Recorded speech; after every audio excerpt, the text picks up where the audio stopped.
Last ভিডিঅ'টোত আমি এই বস্তুটো চালোঁ কি এটা প্ৰব্লেমত পৰি গৈছোঁ কি প্লাছটো কৰিছোঁ, প্লাছ কৰাৰ পিছত এনচাৰটো পোৱা নাই। যদি প্ৰগ্ৰামটো তোমাৰ যদি মনত আছে, মই ইয়াত F9 প্ৰেছ কৰোঁ। যদি F9 যেতিয়া মই প্ৰেছ কৰিম, মোৰ ওচৰত এই ভেলুটো আহিছে। এতিয়া ইয়াত চোৱা, ইয়াত আউটপুট একো অহাই নাই। কিয়? মই লাষ্ট ক্লাছত কৈছোঁ আউটপুট সেইকাৰণে অহা নাই কিয় ইয়াত আউটপুট কৰিব লাগিব বুলি এনেকুৱা কিবা মই মেছেজ দিয়া নাই। ইয়াৰ ওপৰত আমি ডিছকাছ কৰিম আৰু এই প্ৰব্লেমটো আজি আমি সলভ কৰিম। চোৱা, ইনপুট আৰু আউটপুটৰ শ্বৰ্ট ফৰ্মত আমি বুলি কওঁ IO, অথবা দুটা ফাংচনছৰ লগত মোৰ ডিল কৰিব লাগিব, scanf আৰু printf। আৰু এই দুটা ফাংচনছ আমাৰ ডিফাইন থাকে, এই দুটা ফাংচনছ আমাৰ ডিফাইন থাকিব stdio হেডাৰ ফাইলত, লাইব্ৰেৰীৰ পৰা টানি আনি কিনে নিজৰ প্ৰগ্ৰামত ইনক্লুড কৰিব লাগিব।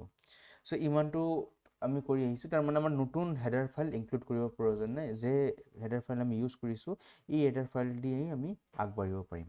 এতিয়া নেক্সট আমি বুজিবলৈ চেষ্টা কৰোঁ প্ৰিণ্টএফ কি। প্ৰিণ্টএফ আমি শিকি আহিছোঁ, তো প্ৰিণ্টএফৰ পৰা ষ্টাৰ্ট কৰিম। প্ৰিণ্টএফৰ কামটো কি আছিল? যদি বহুত ভালকৈ মনত থোৱা, প্ৰিণ্টএফৰ কামটো আছিল কি পেৰেণ্থেচিছ, মানে এইটোক আমি পেৰেণ্থেচিছ বুলি কওঁ।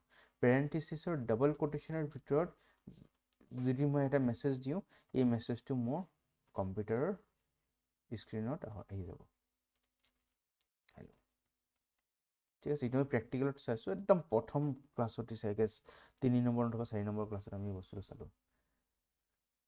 এতিয়া প্ৰিণ্টএফৰ প্ৰব্লেম কি? প্ৰিণ্টএফৰ এটা প্ৰব্লেম ভাই, ইয়াত ডাবল কোটেশ্যন চাই আছা ন, এই ডাবল কোটেশ্যনৰ ভিতৰতেই বস্তুটো আহিব। তাৰ বাহিৰত যদি ডাবল কোটেশ্যনৰ ভিতৰতেই মেছেজটো যে থাকিব, তাৰ বাহিৰত যদি মেছেজ যদি আহিছে, অথবা ডাবল কোটেশ্যনৰ বাহিৰত যদি মই কিবা যদি লিখিব বিচাৰিছোঁ, তেতিয়াহ'লে মই লিখিব নোৱাৰিম। তো এইটো বহুত ডাঙৰ প্ৰব্লেম নহয়।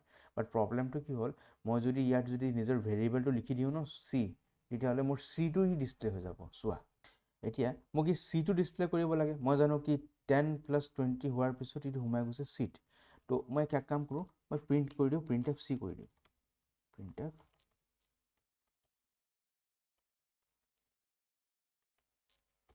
প্ৰিণ্টএফ চি, এইটো মই কৰি দিছোঁ। এতিয়া চোৱা কি প্ৰব্লেমটো হ'ব। এইটো যে কৰিছোঁ, চোৱা ইয়াত মোৰ আহি গৈছে চি, বাট মোক আহিব লাগিছিল 30। তো প্ৰব্লেমটো কি হ'ল, ই চিটো ইণ্টেজাৰ নহয়, এইটো হৈ গ'ল ইণ্টেজাৰ। এইটো বেলেগ ডাটা, এইটো বেলেগ ডাটা। এইটো হৈ গ'ল আমাৰ মেইন প্ৰব্লেম। তেতিয়াহ'লে ইয়াত কি হৈ গ'ল, ইয়াত ডাটা ৰিলেটেড প্ৰব্লেম আহি গৈছে। কিয় কি ইণ্ট আমি যে চিটো থাকিছে, আমাৰ যে চিটো থাকিছে, এই চিটো হৈ গ'ল ইণ্টেজাৰ। তো এই ইণ্টেজাৰটো ইয়াত পুট কৰিব লাগিব। কেনেকুৱাকৈ পুট কৰিম? ইণ্টেজাৰটো ইয়াত পুট কৰিব লাগিব। কেনেকুৱাকৈ পুট কৰিম? চান্স আছে? নাই, চান্স নাই। এই চিটো ইয়াত পুট কৰিবলৈ চান্স নাই, কিয় কি বেলেগ ডাটা টাইপ। এই ডাটাটো বেলেগ, এই ডাটাটোৰ টাইপেই বেলেগ, এই ডাটাটোৰ টাইপটো বেলেগ। তেতিয়াহ'লে আমাৰ উপায় নাই, এনেকুৱাকৈ আমি পুট কৰিব নোৱাৰিম। তো ইয়াত আমাৰ এটা কনচেপ্ট ইউজ কৰিম। এই কনচেপ্টটোৰ নাম থাকিলে ফৰ্মেট স্পেচিফায়াৰ।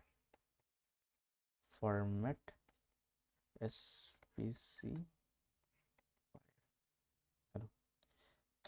স্পেচিফায়াৰ কি থাকিছে? আমি এট প্ৰেজেণ্ট যেটো মই ক'লোঁ, আমি 3টা ডাটা টাইপ লৈ কিনে ডিল কৰিম। এট প্ৰেজেণ্ট যিমানটো বস্তু শিকিব লাগে, ইমানটো বস্তু শিকিম। এডভান্স বস্তুকেইটা আমি আগৰ কাৰণে এৰি দিম। প্ৰগ্ৰামিংটো কেনেকুৱা কৰিব লাগে, প্ৰগ্ৰামিংটো কেনেকুৱাকৈ বুজিম, প্ৰগ্ৰামিংটো কেনেকুৱাকৈ পঢ়িম, এই 3টা বস্তু শিকি লোৱা। বহুত বেছি বস্তু নলেজ গেডাৰ কৰাৰ পিছত প্ৰগ্ৰামিঙেই কৰিব পৰা নাই, তেতিয়াহ'লে ইমান নলেজ গেডাৰ কৰাৰ একো লাভ নহ'ব। আমি খালি 3টা ডাটা টাইপ ইউজ কৰিম, ইণ্ট, ফ্লোট আৰু কাৰ। এতিয়া ইণ্টৰ কি থাকিলে? ইণ্টত থাকিছে %d, ফৰ্মেট স্পেচিফায়াৰ, আৰু ফ্লোটত থাকিছে %f, আৰু কাৰত থাকিছে %c। বহুত বেছি চিন্তা নকৰিবা, মই চব বস্তু বুজাম। ইণ্টৰ ফৰ্মেট স্পেচিফায়াৰ থাকিব %d, ফ্লোটৰ ফৰ্মেট স্পেচিফায়াৰ থাকিব %f, আৰু কাৰৰ ফৰ্মেট স্পেচিফায়াৰ থাকিব %c। এতিয়া ফৰ্মেট স্পেচিফায়াৰৰ কাম কি? চোৱা, যেতিয়া আমি ডাবল কোটেশ্যন দিওঁ ন, আমাৰ ডাটাটো চেঞ্জ হৈ যায়, ডাটা টাইপটো চেঞ্জ হৈ যায়। এতিয়া কি কৰিম, সাপোজ মোৰ ওচৰত ইণ্ট আছে, ই ইনটো মোক ই ডাটা টাইপলৈ কনভাৰ্ট কৰিব লাগিব, মোক পিছত গৈ কিনে মই এইটো প্ৰিণ্ট কৰিব পাৰিম অথবা আউটপুট কৰিব পাৰিম অথবা আউটপুট কৰিব নোৱাৰিম। চ' ই কনভাৰ্ট যে কৰিছোঁ ন, ই কনভাৰ্ট কৰাৰ কামটো কৰিব মোৰ পাৰ্চেণ্টেজ ফৰ্মেট স্পেচিফায়াৰ। এতিয়া ছাপ'জ মোক ই চিটো ইয়াত ডিছপ্লে দি দিব লাগে, আউটপুট দি দিব, তেতিয়াহ'লে মই কি কৰিম, ইয়াত পাৰ্চেণ্টেজ দি দিম। পাৰ্চেণ্টেজ দি দিয়াৰ পিছত কি হ'ব, এতিয়া এই পাৰ্চেণ্টেজ ডিটো কি হ'ব, কাৰোবাক ৰিপ্ৰেজেণ্ট কৰি আছে অথবা কাৰোবাক কনভাৰ্ট কৰি আনিছে। চ' ই কাক কনভাৰ্ট কৰিব, ইয়াত কমা দি দিম মই ইয়াত চি, আৰু ইয়াত মই লিখি দি দিম প্ৰিণ্ট এফ। চ' ফৰ্মেট স্পেচিফায়াৰ কাম কি, বাছ ডাটাটো কনভাৰ্ট কৰা। ক'ত কনভাৰ্ট কৰা, ইণ্টেজাৰৰ পৰা পেৰেণ্থেচিছৰ যে ডাটা টাইপটো আছে, পেৰেণ্থেচিছৰ এটা ডাটা টাইপ আছে, মই ডাটা টাইপটো কি ডাটা টাইপটো ক'বলৈ মই বিচৰা নাই এট প্ৰেজেণ্ট। পেৰেণ্থেচিছৰ ডাটা টাইপত কনভাৰ্ট কৰাৰ কাম থাকিলে ফৰ্মেট স্পেচিফায়াৰ, কনভাৰ্ট কৰাও নহয় ৰিপ্ৰেজেণ্ট কৰাৰ কাম থাকিলে ফৰ্মেট স্পেচিফায়াৰ। চ' এইটো আমি এবাৰ কোডিং কৰি চাই লওঁ। মই কি কৈছোঁ, ই চিটো মোক ই পেৰেণ্থেচিছৰ ডাটা টাইপ যে আছে তাত কনভাৰ্ট কৰিব লাগে। তো তাৰ কাৰণে কি কৰিম, পাৰ্চেণ্টেজ লিখিম, ডি লিখিম, এণ্ড কমা এণ্ড চি, বাছ ইমানটোৱে। তো ইয়াত কি কৰিব, ই চিৰ যে ডাটাটো আছে, ই চিৰ ডাটাটো ইয়াত বাছ ডিছপ্লে হৈ যাব। চাওঁ, চ' 30 আহি গৈছে, ঠিক আছে, চাব পাৰিছা। চ' এইটো থাকিছে ফৰ্মেট স্পেচিফায়াৰ কাম। এতিয়া ছাপ'জ তুমি তুমি যদি বিচাৰিছা 10 + 20 = 30, মোক এনেকুৱা লাগে, তো প্ৰথম কি হ'ব, 10টো হ'ব মানে পাৰ্চেণ্টেজ ডি, তাৰপিছত প্লাছ পাৰ্চেণ্টেজ ডি = চি। এতিয়া চোৱা, প্ৰথমটো আমাক এ ডাটাটো আহিব ধৰা, ছেকেণ্ডটো মোৰ বি ডাটাটো আহিব, তাৰপিছতটো মোৰ চি ডাটাটো আহিব। তেতিয়াহ'লে কি কৰিম, মই এতিয়া মেপিং কৰিব লাগিব। তাৰমানে প্ৰথমটো আহিব এ, তো প্ৰথমত মই দিম এ, তাৰপিছত কমা, কমা সদায় ছেপাৰেট কৰিব। এইটো মই ইয়াতো বুজাই আছিলোঁ, যেতিয়া এইটো মই শিকাই আছিলোঁ তেতিয়া মই বুজাই আছোঁ। চ' ই চি আৰু এ আৰু চিটো ছেপাৰেট কৰিব লাগিব, কমা দিয়া। ইয়াত চোৱা, ইয়াত ই ডাটা টাইপটো আৰু ইটো ছেপাৰেট কৰিবৰ কাৰণে আমি কমা ইউজ কৰিছোঁ। চ' কমা সদায় ইউজ হ'ব ছেপাৰেট কৰিবলৈ। ইয়াত একো ডাটা মাৰিবলৈ বস্তু নাই, চব বস্তুত পাৰ্টিকুলাৰ লজিক আছে। এই লজিকৰ হিচাপত আগত গৈ থাকিলে হ'ল, আৰু ভিডিঅ'টো পূৰা চাব লাগিব।